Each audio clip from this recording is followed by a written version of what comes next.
So if you take a look at the European markets today, you might think not much is going on. On the surface, things look almost completely flat. But trust me, underneath that quiet exterior, there is a massive battle being waged between some really powerful opposing forces. You know, when you see a market just hovering around zero like this, it's easy to think, oh, it must be a slow news day. But that could not be further from the truth. This apparent calm is actually the result of a high-stakes tug-of-war that's happening just beneath the surface, with huge forces pulling in totally opposite directions. And that, right there, is the big mystery for today. We have some seriously positive drivers on one side, and then on the other, some deeply concerning negative pressures. They're just clashing, creating this perfect market stalemate. Okay, let's dive into this and really unpack both sides, starting with what's pulling the market down. So first up is the downward pull of geopolitical fear.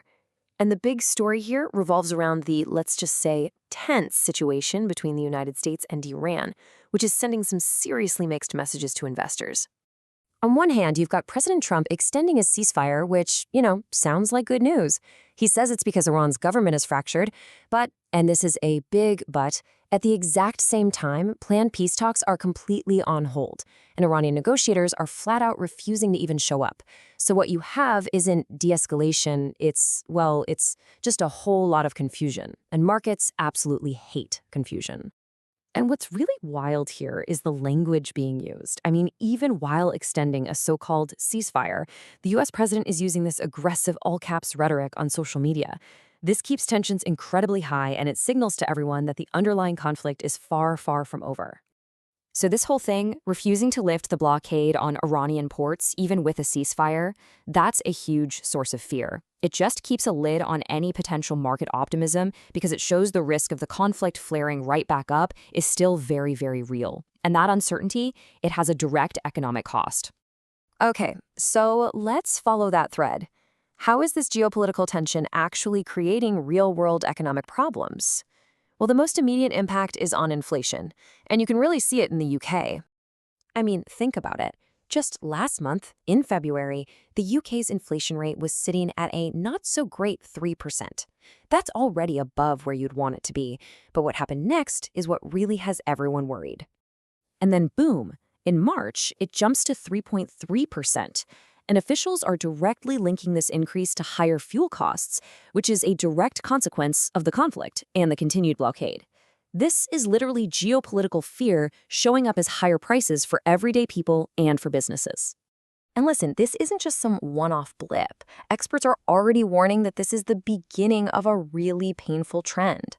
They're forecasting that inflation could surge above 4% by the autumn. I mean, that is a significant headwind for the economy and another powerful reason for markets to be pretty pessimistic. Okay, but here's the crazy part. At the exact same time all of this is happening, there's a powerful counter-narrative that's trying to push the market up. While governments and global tensions are causing all these problems, some individual companies are having a fantastic day. And this just perfectly illustrates the good news side of our tug-of-war. I mean, look at these numbers. The Dutch chipmaker ASMI saw its stock pop 8% after reporting a record operating margin. And then you have the recruitment giant Randstad up over 6% because they beat their revenue estimates. These are not small moves, folks. And this quote from Randstad's CEO, it's just so telling. He's explicitly acknowledging the global risks, that geopolitical instability, but then he says that based on their actual performance, they feel confident.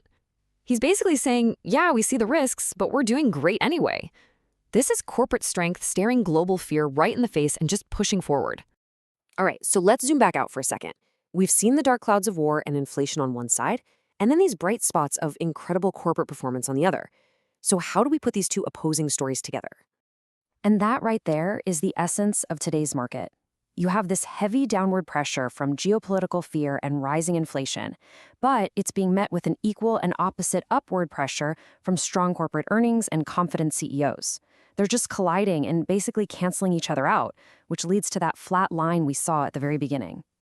So here's the big takeaway, right?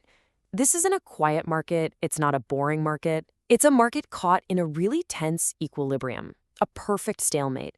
It's kind of holding its breath, just waiting for one of these powerful forces to finally overwhelm the other one.